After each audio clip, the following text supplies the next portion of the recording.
to the place in the middle of the sun. And we'll sing this song, sing it one by one. Hey guys. What's going on, Love Tribe? Thanks for tuning in. We hope you're having a wonderful day out there as we come into the end of the summer of 2020, into the fall of 2020, closer to ending 2020. I think for most people around the world, it's already fall. We just happen to be in super tropical climate, so it's always warm.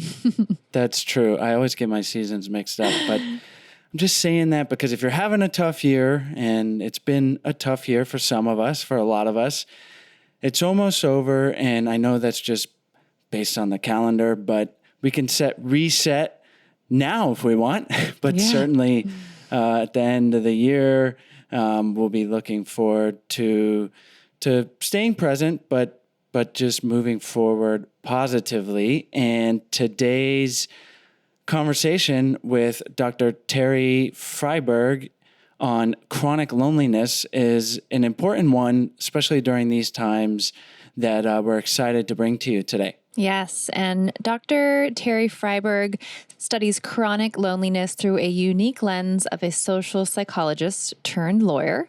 He's the former assistant professor of social psychology at Boston University and has served for decades as general counsel for more than a dozen Boston social service agencies.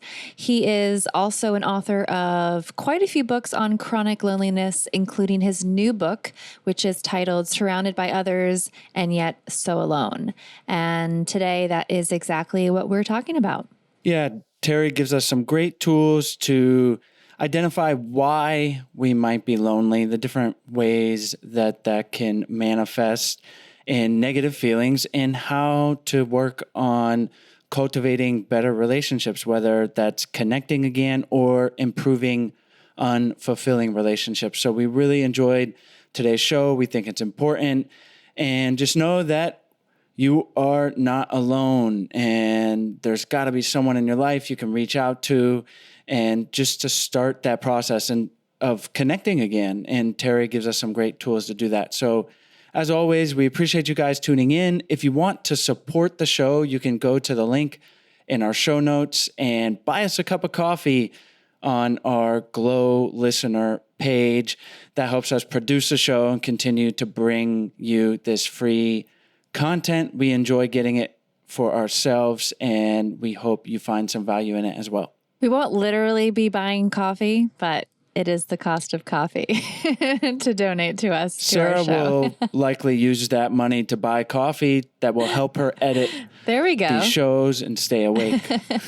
There we go. All right, guys, we hope you enjoyed today's show.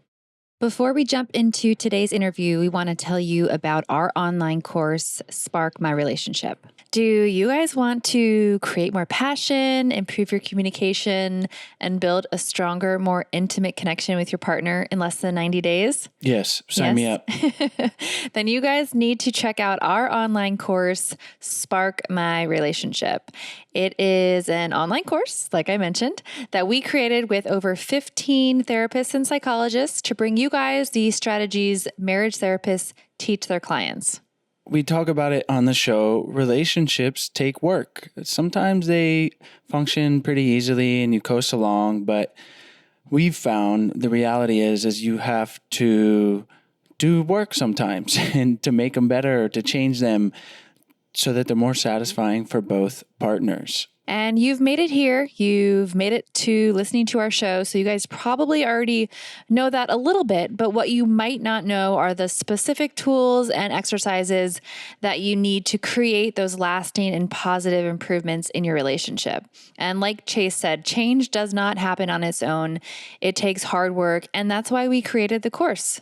Spark My Relationship is designed to infuse your life and relationship with fresh passion, skills, and wisdom. And it's a self-paced journey that's perfect for turning up the heat, having some fun together, and revolutionizing your intimacy and communication. And just some tools and strategies that the course includes is to how to eliminate unhelpful old habits, develop mindful awareness to help improve your stress management, learn healthy and successful communication tools, create a deeper and more intimate bond, and strengthen your couple microculture, which you will find out what that is. In the future together. So for our listeners only, we're offering a special of $100 off the course. Visit sparkmyrelationship.com/unlock to unlock your discount. And there is a 30-day money-back guarantee, so there really is no reason to not give it a try. So go to sparkmyrelationship.com/unlock for $100 off.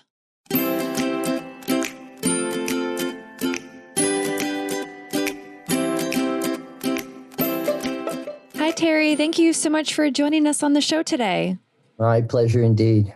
Terry, you've written about chronic loneliness for quite some time now, and definitely prior to our current situation with COVID-19, where it is definitely highlighting this issue that many people face. I know I have faced it and continue to deal with my own feelings of loneliness sometimes.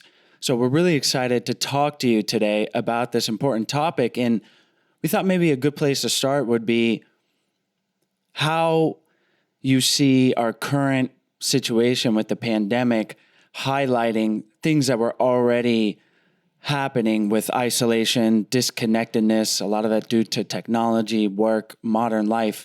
And then we can talk about how we can combat chronic loneliness. Sure. And actually in that introduction, you hit many of the high points. They're not mysterious. And I think we all understand that loneliness is part of our lives. But I do want to start with the distinction between everyday loneliness that we all feel from time to time and chronic loneliness. Which is a psychological state of being with enormous impact on health and longevity. There's a big difference, just like we all feel sad from time to time, but that doesn't mean we're clinically depressed. That's a different issue. The frightening part is how much chronic loneliness, the serious kind of loneliness, has grown over the past 40 years, 50 years. In 1990, only about 20% of the United States adult population identified as chronically lonely, by which they meant they had no one to call, no one who would call them, no one to see, no one to hope might drop by, no one. That number grew to 35% by 2010, and we don't have any studies beyond that, but there's every reason to believe it's somewhat more. This kind of chronic loneliness is a function of modern times. In traditional society, all of our great-great or great-great-great grandparents, no matter where we came from, lived in villages or small towns or ethnic neighborhoods of smaller cities. And they knew each other. They grew up around their family, including their cousins and second cousins. You probably didn't play with anyone as a child whose parents were not well known to your parents. It was a very different way of life. Now, modern society, with all its mobility and both geographical mobility and social mobility, has divided families from one another. Many of us don't live near our cousins, for example, anymore, and that was never the case traditionally. So we've created this phenomenon called chronic loneliness. And the Surgeon General of the United States, under President Obama, Vivek Murthy, referred to it as an epidemic of loneliness. Almost ironic, isn't it? Because then, of course, we were hit with a true physiological epidemic, which, as you said, has only added to these issues. It certainly has. And I'd like to maybe talk about this through my own personal experience. I feel like I'm a mix between introverted and extroverted. Like I enjoy being around others. I'm not like a huge introvert, but it's a balance for me and I enjoy time alone. But I've been finding recently, and even before the pandemic, like a real desire to connect on a deeper level with friends. And you mentioned family, and just geographically, I'm not close to my family, and I have a pretty good relationship with my parents, and then I have a brother and a sister, but I don't really see them maybe a couple times a year, if that.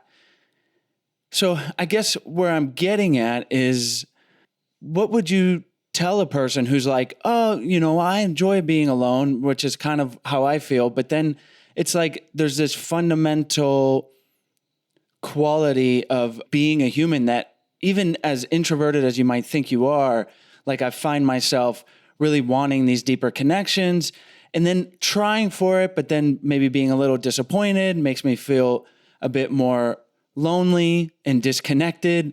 And I guess, what would you say about that? And then what are some things I can think about in some ways in which I can try to connect to combat that loneliness? Well, you bring up some major issues. First place, my 2016 book, 4 Seasons of Loneliness, the first line of the book is, this book is about loneliness, not solitude. We're lucky in English to have 2 words that distinguish these reactions to finding oneself alone. Some people live alone on purpose, successfully. We all know the idea of a monk or a Zen Buddhist master living alone on a rock for 40 years. I mean, that can happen. And there are everyday people who live alone and make a good job of it. On the other hand, about half of all people who test out to be chronically lonely come from extreme disconnection.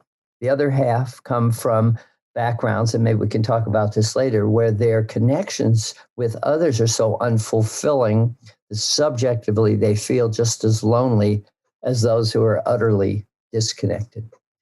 But let me take the conversation back a step. It's not just we as human beings who feel the need to be connected with others. We're also animals. We're human animals. And the kind of animal we are, the kind of mammal we are, is what anthropologists call a small pod family-linked herd animal. We're a lot like the cetaceans, so those are the seagoing mammals, the whales, the porpoises, the dolphins, certain kinds of great apes, certain kinds of other animals, but not too many, where we are built to be, we are literally wired to be connected to others. We get from the parietal lobe of our brain, so that's the ancient animal lobe of our brain, signals about being hungry, about being thirsty, about being fearful, and about being lonely. We feel hunger. We don't think hunger at first, right? We feel hungry, and then we think about what we're going to do to get some food. We feel thirsty, we feel afraid, and we feel lonely. We don't think lonely, we feel lonely, just like a deer that's separated on the other side of a street by a car from its pod of herd members. So this loneliness feeling comes up in us as a safety signal, just like hunger signals or thirst signals or fear signals. So we are deeply driven by our animal selves to be together with others. And on top of this, our human nature, i.e., we cooperate, we coordinate, we have these magnificent language skills that no other animal has. So we get a lot more richness out of being together. There are so many levels to what we gain from one another, not just safety in number like a herd animal, but fulfillment and nourishment and soothing and these phenomena that are extremely important for psychological health. So how to connect with others when there's an issue? Are there things one can do about it? And the answer is yes, and we can look at those in detail if you like, but the general point I'd love to make is that just as we know we have to eat smartly and not all that sugary food from the center of the grocery store, just as we know we have to exercise somewhat, you can't simply sit on your couch and expect to remain healthy, we also need to take care of our relationships. They deserve attention. Just like taking your car in to get it oiled and checked once in a while, same with relationships. And there's some wonderful techniques that are available to people to discover where they are in terms of the quality of their connections with others. And secondly, to repair and to extend to new relationships if they find that work needs to be done. Would you mind sharing maybe one or two of those techniques for us and for our listeners? I'd love to. And if I may, since I can just say a few words about it in the time we have, if you go to my website, thelonelinessbooks.com, and click on articles, you'll find an article about that I wrote for the website that says chronic loneliness and what you can do about it. So there's more depth there, but the main idea is twofold. First, I present on that website some self-administered tests one can take to see how you're doing. How are your relationships? Are they healthy and fulfilling and nurturing, or are they less than that? You can find that out by answering just 20 questions in 2 different questionnaires, the second of which allows you to put each of your relationships up to the test and see how fulfilling it is and useful it is and protective it is or not.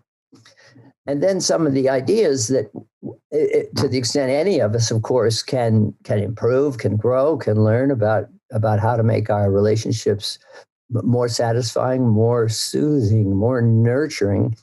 There are some techniques involved. I'll just give you one, for example. It's called a positive relational moment.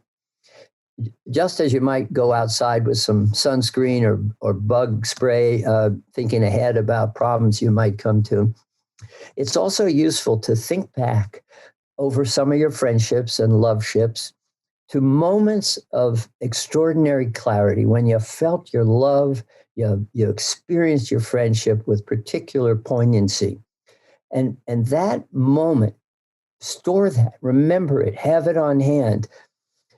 When I give lectures on this, I can ask the audience to focus on a positive relational moment, something wonderful, a magical moment in one of their relationships. And then there are measures we can take of brain waves and breathing patterns and muscle relaxation. And there is an enormous and important physiological response throughout the room. People's shoulders drop, they relax, they smile. Everybody quiets and slows for a moment. So there's a technique, having a PRM, a positive relational moment, a set of them ready. So when a guy yells at you in traffic, just take your mind to that magical time when you and someone dear to you had it just right, and think about that. And you'll soon forget the honking, rude person who's caused you such tension for a moment. That's a valuable exercise to think about, and definitely gets me thinking about a few things. One of them being when we focus on these positive relational moments is valuable. But to me, that's kind of dealing with past relationships and that may still be present. But what if you're trying to develop new relationships, and new friendships? And I find that that's something, I complain about, not having friends or being lonely in a sense. And we've moved around a lot. So like my childhood friends, I moved around throughout childhood. And then even now living in Costa Rica, we haven't really had roots. So I'm like, I want to make an effort to make friends here. And then I find myself getting kind of disappointed, and I don't by my new friends in a sense, where maybe my expectations are too high, or I'm just expecting too much from this relationship. But I don't even look at it like I'm trying to complete myself and that'll make me happy. But I'm really was trying to cultivate a few relationships, and then they kind of fizzled out. And then I'm like, well, screw them, I'm going to go, I'll try to find another friend. So I'm kind of in this pattern, and obviously COVID doesn't help. And we're not going out and meeting new people in that sense. And even getting together with existing friends has its complications. So anyways, what would you have to say about situation like I described? Well, exactly. Improving one's connections has to do with a twofold effort to improve the relationships one has and to explore creating new relationships. And you sound like the classic example of what I was describing earlier about this world of high mobility, where people have moved away from the city they were born and grew up in, and where they lived amongst their family and cousins and friends of family. You're the extreme example in another country. I don't even know if you speak Spanish, but Un poco. These skills, these friend-making skills, are implanted in us during our early childhood, and it's interesting to think back about one's childhood. If one had a fully functioning, normal relationship with one's parents, or you've raised a daughter, I think you said you had a daughter. When you think back over the number of hugs and kisses and bruised knees that were soothed and hurt feelings that were discussed, all that nurturing that goes into raising a child, which is literally 1 million kisses and hugs and snuggles in a healthy parent-child relationship. What's going on there is that the parent is teaching the child how to love. They are literally creating neural connections in the child's brain that are the equivalent of what let's say a bird is doing when it's teaching its nestlings how to fly. Little birds need to fly and learn how to find their particular food. Humans need to learn how to connect, how to hold oneself out as a potential friend, how to enter into circles of friends, how to deal with rejection when you're not accepted, how to locate the town bully and stay away from him. All of these connective skills come to us from our childhood. And I don't doubt for a moment, given your website that I looked at, that you are really quite skillful at making and keeping friends. And you've placed yourself far from home in a country where you only speak a poco, a little bit of their language. And at the time of COVID, none of us are meeting new people or even getting together very comfortably with those we already like and love. These are very hard times for connection, obviously. So there's no magic answer. I would say that on the two fronts, and all of us need to do, and that would include you, especially given your sort of extreme isolation from many who it sounds like, is to use the modern media to connect as often as makes sense with those you already know, and to figure out some way, shared activities, for example, to meet new people, just to see if you can extend the circle of connections that are so nurturing to each of us, as important as the food we eat and the water we drink. Before we continue on, let's take a break to talk about today's sponsors. Today's episode is brought to you by Lube. Lube offers long-lasting performance when you want it, then quickly dissipates without leaving a sticky residue. It feels like a nice moisturizer when you're finished. Many people, including myself, often used to say that I never knew lube could be this good. I love the way it makes my body feel, and there's no need to really wash it off. Lube is a high-grade silicone lubricant made from clean, body-friendly ingredients. It's just silicone with a little vitamin E. The vitamin E leaves a velvety finish that actually moisturizes the skin. And I love the feeling when I'm done using it because I'm in the sun all the time and my skin is usually pretty dry. Lube has no flavor or scent, and it's completely body safe because it's free from all those nasty additives like parabens, preservatives, and petrochemicals. I don't even know what that is, but it doesn't sound good, and I definitely do not want it on my skin. It stays on the surface of your skin and does not enter your bloodstream like all the other water-based lubes. Right now, they're offering I Do Podcast listeners a special offer. 10% off and free shipping when you use our code IDO at uberlube.com. That's 10% off and free shipping. Be sure to use our code IDO at uberlube.com. Today's episode is also brought to you by Care of. Care of is a wellness brand that makes it easy to maintain your health goals with a customized vitamin plan that helps you feel your best today and supports you long term. Care of has a ton of amazing products that I'm really excited about, including their new line, the Skin and Hair Collection, that helps you work on your beauty goals from all angles with a combination of targeted ingredients for hair, skin, and nails. And I love how Care of is super transparent about the research and sourcing behind all of their products with extensive product information available on their website.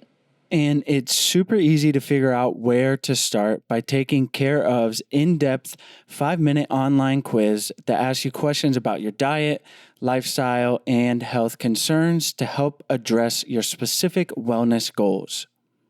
I took the quiz online and I loved how easy it was to see the kind of products that I needed to improve my health.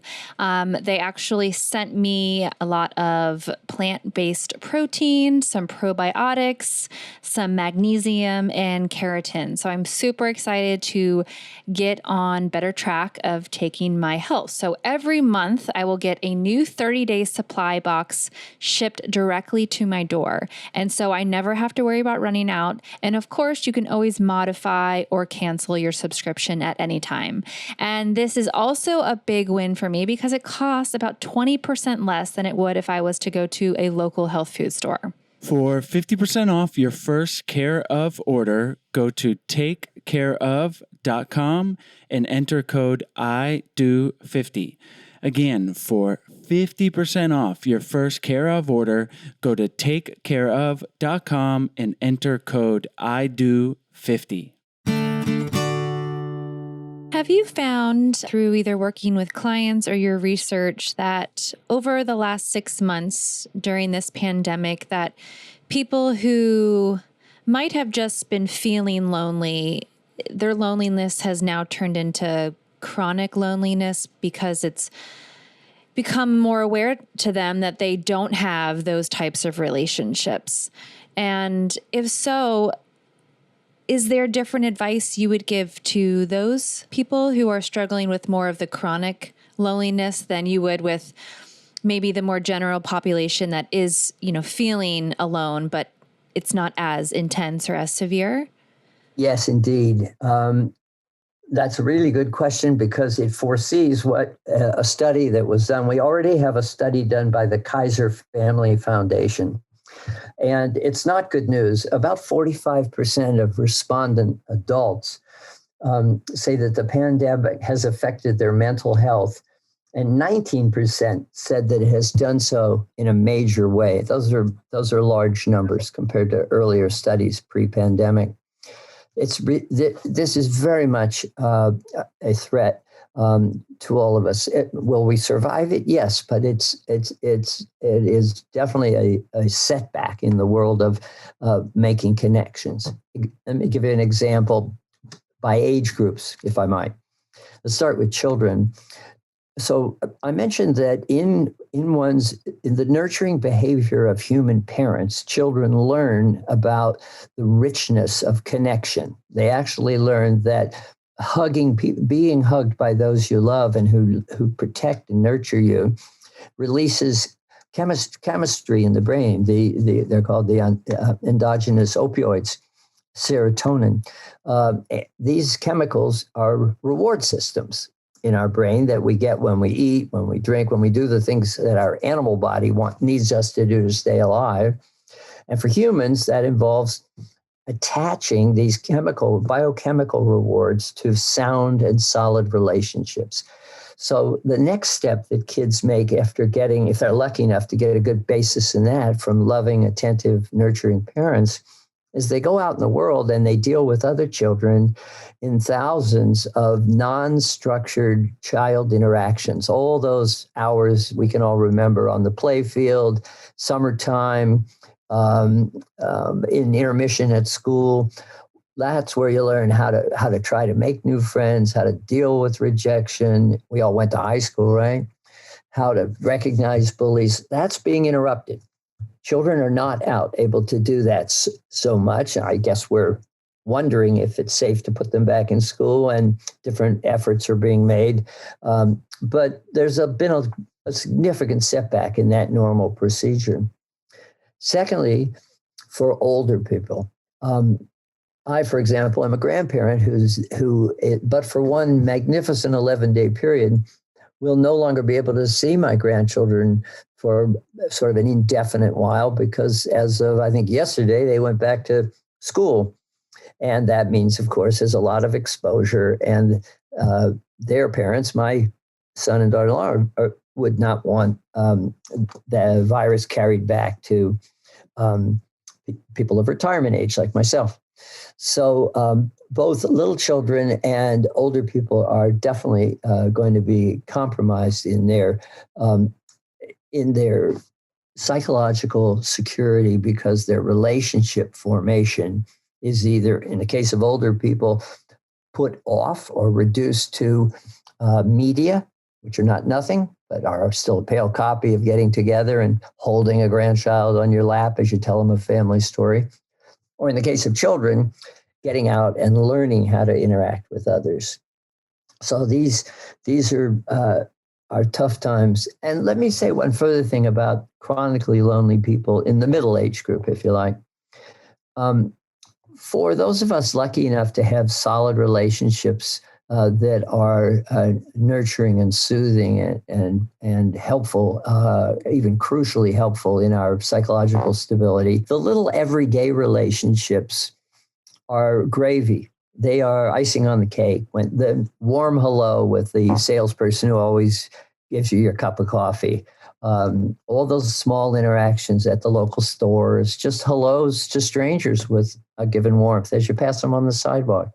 To those of us fortunate to have sound relationships, like I say, those are icing on the cake.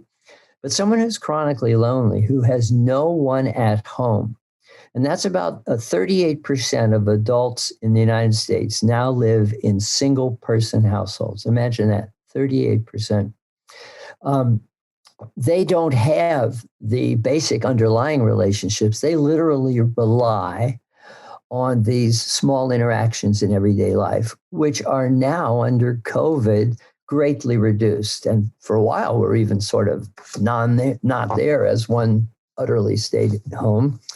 So for those who are chronically lonely, it's a dangerous time, because this 35, 36, 37% of our population has really no interpersonal interaction taking place of any significance. And it's going to be a psychologically tough road for them to hoe in the coming years.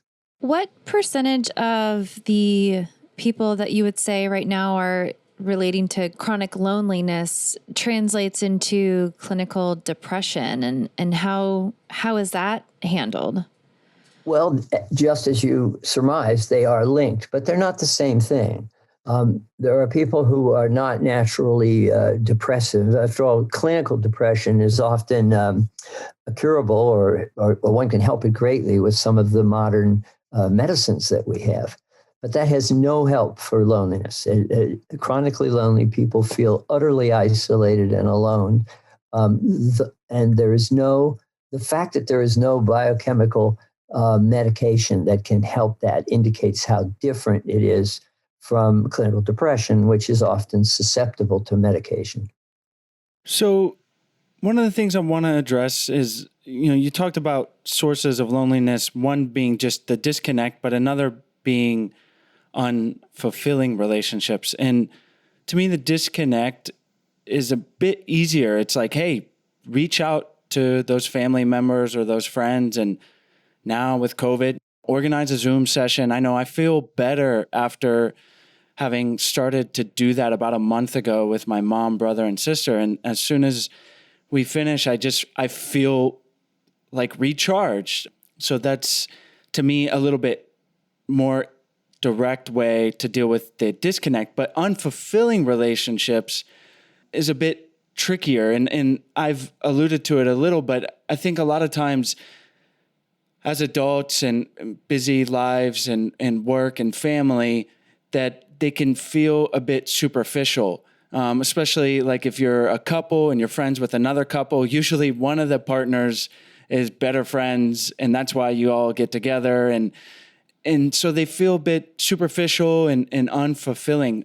What can you share with our listeners about how to cultivate more fulfilling relationships? Good. I love these questions. These are right on point. I just want to answer two different things that you said. One is the importance of these modern media that allow a visual aspect to the conversation.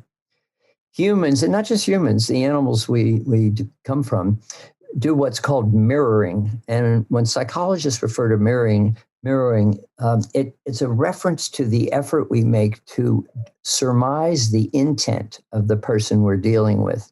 You can see this in animals, by the way. When you startle a feral animal, like a squirrel all of a sudden sees you, they come to total stillness and attention, and they're looking at you, busily trying to figure out whether you are a predator and an active one. So we see that all the time when we run into wild animals. And the amazing thing about the new technologies, Zoom or FaceTime and their other electronic equivalents, is that in allowing a simultaneous photograph of the person you're speaking with, your mom, for example, you have all that richness of facial expression and body language. And that's what allows mirroring to take place. We look for signals that people are giving off in how they express what they're saying, in how their body is moving. And we're pretty good at it because it comes from millions of years of being animals where our survival depended on a good job surmising the intent of the other. So that's an important point, and it's a very, very valuable tool to get going. Grandparental reading of stories, for example, over Zoom, or telling of family stories. But let me go to the other point you raised, which is fascinating. We know that about half of chronically lonely people aren't isolated at all. They're married, they have kids, they have neighbors and colleagues and teammates and lots of others in their lives. But the relationships are unfulfilling. They don't soothe, they don't nurture, they don't provide that protective shield that solid, sound relationships do. Well, why not? And what to do about it? That's the topic matter of my current book, which is called Surrounded by Others and Yet So Alone. So what is going on? How can we feel that way? If we're all surrounded by others, how can we possibly feel lonely? Well, what I try to do in the book, and by the way, I tell stories. I don't lecture. I'm lecturing right now, but my books are story books. I take law cases that were stories, right? People's lives. They came to me with such and such an issue to work on for them. And I tell their story in story format. So they're fun to read unless the folks on Amazon are all crazy, but people seem to enjoy the read, but there are lessons in the read. And one of the lessons, the principal lesson in the current book, Surrounded by Others and Yet So Alone, is about the 5 principal ways in which connection turns into misconnection. And I can list them out quickly for you. If there's time, we can talk about them. Please. People can be too busy. I tell the story of a wonderful little boy whose parents were each too busy to make him feel fully loved. As he put it, I know my mom loves me, but she does love the way a flashlight that's just about to run out of batteries does light. It's just a glow. It doesn't help you see in the dark. Only a 10-year-old could put it that brilliantly. Another faulty connection is a one-way connection. Sometimes people get into relationships for different purposes. One person's looking for love, the other person's looking for security, whatever. And there's a fundamental misconnection if they're involved in the same relationship for very different purposes. And I have a fun story on that in the book. Another type is fraudulent connections. Sometimes people enter relationships based on fraud. And the best example is that over 20% of current U.S. relationships are formed online. And in the just under 50% of the basic information that people put online on dating sites about themselves is manipulated and untrue. So something like 20% of our current relationships are based on terrible fraud. Somebody forgot to mention that they, robbed a bank early in life, or that they were, they're cruel to animals, or I don't know what, but they're not being open with the other party. That's an explosive state of affairs, an Achilles heel to the relationship, that when that hidden piece of information comes forward someday can explode the relationship. The fourth way is tenuous relationships. Some relationships are unsecure. They're uncertain. It's not clear. People leave you wondering, are they going to just not call me anymore? They haven't called in 2 weeks. I don't have any confidence they still care about me. That kind of tenuousness in relationships. I have a wonderful story on that in the book. A little girl whose mother suddenly died. She was a 6-year-old. And the father in her life was a unmarried stepfather who therefore had no legal relationship with the child at all. And he came to me for legal help, trying to get the court to grant him custody of that child. But the point is, the 6-year-old child had just lost her mother and now faced losing her other parent. So that's a kind of tenuousness in relationships that's enormously hard on the kind of confidence that one needs to have in a relationship to fully invest. And finally, there are dangerous connections, dangerous relationships. And I have a very interesting story that involves spousal abuse.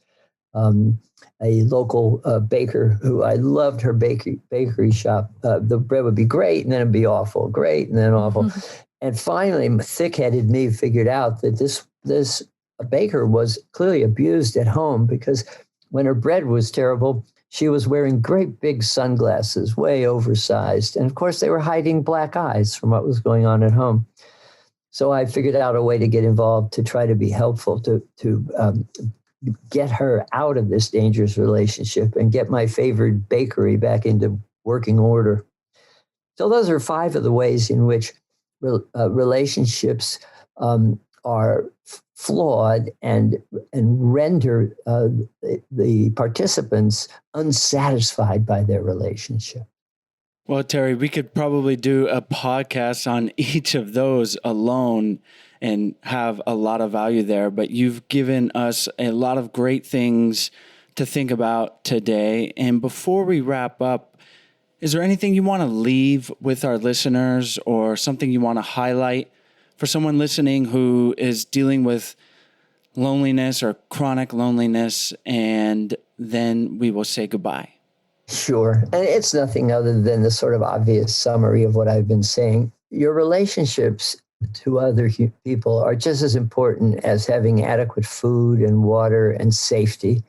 That's what we're talking about. That's the level of importance. So just as we've all somewhat struggled to gather food in the early days of COVID, and we all appreciate the importance of safety and our water supply, we also need to think about our connections. And there are things you can do to check out the quality of your connections to others and to do something about it. And of course, in half an hour broadcast, there's not much I can say, but if you take a look at the stories in the book, the 2 books, I think readers find them both fun to read and full of information about how to reach out to others, whether it be existing relationships that need revivification or new relationships that need courage to reach out and expose oneself to rejection.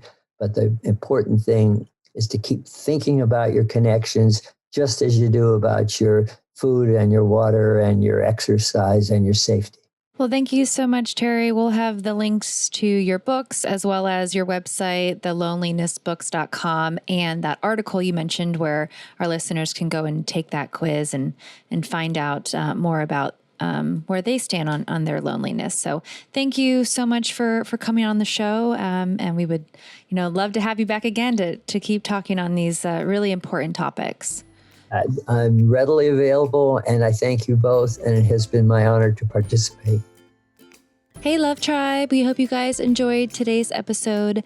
As always, all the important links are on the show notes page on our website at idopodcast.com. And while you're over there, we hope you check out our 14-day Happy Couple Challenge, as well as all the free resources we have on our website. And thanks so much for listening, and we'll see you next week.